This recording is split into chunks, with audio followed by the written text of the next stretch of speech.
Praise the lord. యేసుక్రీస్తు నామమున Bible in depth అనేటువంటి కార్యక్రమానికి మిమ్మల్ని ఆహ్వానిస్తూ ఉన్నాను. మరి 50వ ఎపిసోడ్లో మిమ్మల్ని కలుసుకుంటూ నిజంగా సంతోషిస్తూ ఉన్నాను. ఇన్ని ఎపిసోడ్లు చేయటానికి కృపను అనుగ్రహించినటువంటి దేవునికి నా యొక్క హృదయపూర్వక వందనాలు తెలియజేసుకుంటూ, మరి సహకరించిన మీ అందరికీ కూడా ప్రేమపూరితమైన వందనాలు తెలియజేసుకుంటూ ఉన్నాను. ఈ 50 ఎపిసోడ్ల ద్వారా మీరు ఆశీర్వదించబడి ఉంటే, మీరు అనేక విషయాలు నేర్చుకుని ఉన్నట్లయితే, డిస్క్రిప్షన్లో ఇవ్వబడినటువంటి ఒక గూగుల్ ఫామ్ను 2 నిమిషాలు సమయం తీసుకొని నింపి మాకు పంపించినట్లయితే అది మాకు ఎంతగానో ప్రోత్సాహకరంగాను మరి దీవెనగాను ఉంటుందని మీకు మనవి చేస్తూ ఉన్నాను.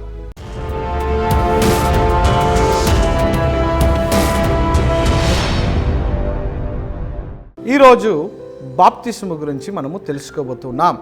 దాని కొరకు యోహాను సువార్త 3వ అధ్యాయము 5వ వాక్యంలో యేసుక్రీస్తు చెప్తున్నటువంటి మాటను గమనించినట్లయితే, ఒకడు నీటి మూలముగాను ఆత్మ మూలముగాను జన్మించితేనే గాని దేవుని రాజ్యములో ప్రవేశింపలేడని నీతో నిశ్చయముగా చెప్పుచున్నాను.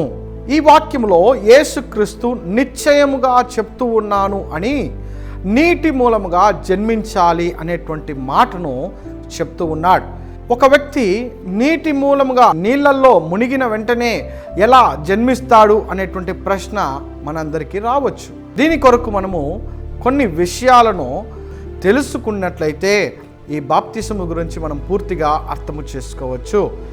మొదటిగా, మనిషి సాధారణముగా తల్లి గర్భము నుండి ఎలా జన్మిస్తాడనేటువంటి విషయాన్ని మనం గమనించాలి.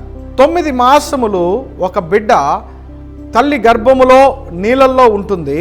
ఆ బిడ్డ ఏదో ఒక రోజున ఆ నీళ్ళల్లో నుండి బయటకు వచ్చేటువంటి ఆ సమయాన్ని మనము గుర్తించి ఆ నిమిషము ఆ బిడ్డ జన్మించిందని మనము అర్థం చేసుకుంటాం.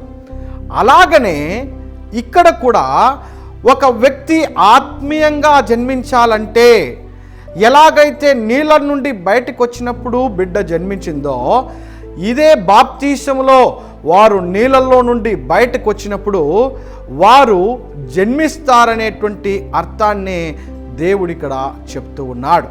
మరి వారు పాపమునకై మరణించి నీతి కొరకు జన్మిస్తూ ఉన్నారు, నిత్య రాజ్యము కొరకు వాళ్ళు జన్మిస్తూ ఉన్నారనేటువంటి విషయాన్ని మనము అర్థము చేసుకోవచ్చు.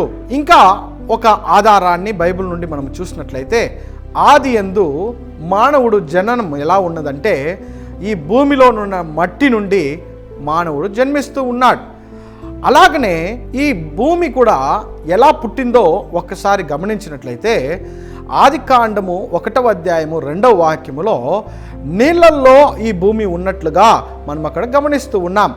అదే అధ్యాయములో 9వ వాక్యాన్ని మనం గమనించినట్లయితే, దేవుడు ఆకాశము క్రిందనున్న జలములు ఒక చోటనే కూర్చబడి ఆరిన నేల కనబడును గాక అని పలుకగా ఆ ప్రకారమాయను. దేవుడు ఆరిన నేలకు భూమి అని పేరు పెట్టెను. ఇక్కడ గమనించినట్లయితే భూమి అనేది జలములో ఉన్నది. ఆ జలములో నుండి భూమి బయటకు తీసుకొని వచ్చినప్పుడే దానికి భూమి అని దేవుడు పేరు పెట్టడాన్ని గమనించవచ్చు. అంటే భూమి అప్పుడే క్రొత్తగా జన్మిస్తూ ఉన్నటువంటి విషయాన్ని కూడా మనము గమనించవచ్చు. ఇలా పుట్టినటువంటి ఈ భూమి మీద అనేక మంది జనాలు ఏర్పడిన తర్వాత నోవహు కాలములో మనుషులందరూ పాపము చేసినప్పుడు దేవుడు భూమిని నాశనం చేయాలని అనుకోలేదు, కానీ అందులో ఉన్నవారిని అక్కడ సరి చేయాలని, క్లీన్ చేయాలని దేవుడు అనుకున్నాడు.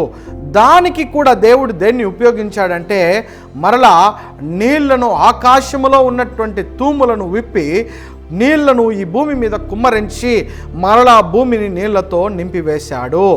దీని గురించి 38వ ఎపిసోడ్లో జలప్రలయమునకు ముందున్న భూమి, ఇప్పుడున్న భూమి ఒకటేనా అని నేను మాట్లాడి ఉన్నాను. దాన్ని కూడా మీరు చూసి ఇంకా ఎక్కువగా అర్థం చేసుకోవచ్చు. మరి దేవుడు నీళ్లతో నింపి ఇక్కడున్న వాటినన్నిటినీ ఆయన నాశనం చేసి భూమిని రీస్టార్ట్ చేస్తున్నటువంటి విషయాన్ని గమనించవచ్చు. మరలా ఈ భూమిలో ఉన్నటువంటి నీళ్ళన్నిటిని వేరు చేసి ఇంకిపోవజేసి నారిన నేల కనబడుతూ ఉన్నది. అప్పుడు ఆ భూమి శుద్ధమైనటువంటిదిగా, ఒక నూతన భూమిగా దేవుడు నోవహు చేతిలోకి అప్పగిస్తూ ఉన్నాడు. ఇలాగనే మనిషి యొక్క పాపములను కడగటానికి దేవుడు బాప్తీసమును ఉంచి, ఆ బాప్తీసము నీళ్ల ద్వారా జన్మించుట అని చెప్పి ఉన్నాడు. ప్రియులారా, మనం అర్థము చేసుకుందాం. మనిషి యొక్క శరీర ప్రకారమైన పుట్టుక కూడా నీళ్ల నుండే కలుగుతూ ఉన్నది. అదే రీతిగా మనిషి తీయబడిన భూమి కూడా నీళ్ల నుండే జన్మిస్తూ ఉన్నటువంటి విషయాన్ని గమనిస్తూ ఉన్నాం. మరలా ఈ భూమిని రీస్టార్ట్ చేయడానికి కూడా దేవుడు నీళ్లనే ఉపయోగిస్తూ ఉన్నాడు. అదే రీతిగా మనిషి మరలా జన్మించుట కూడా బాప్తీసము అనేటువంటి పేరుతో నీళ్ల నుండే జరుగుతూ ఉన్నదని మనం అర్థం చేసుకుందాం. మరి ఇందు నిమిత్తమే యేసుక్రీస్తు పర్టికులర్గా నీళ్ల ద్వారా జన్మిస్తేనే గాని అని చెప్పి నిశ్చయముగా చెప్తూ ఉన్నాను అని మనతో చెప్తూ ఉన్నాడు. కాబట్టి బాప్తీసము పొందిన వారు పరలోకానికి వెళ్తారనేది నిశ్చయము, బాప్తీసము పొందని వారు నరకానికి వెళ్తారనేది అంతగానే నిశ్చయం. కాబట్టి బాప్తీసం యొక్క ప్రాధాన్యతను మనం అర్థము చేసుకుందాం. దేవుడు మిమ్మలను దీవించును గాక. ఆమేన్.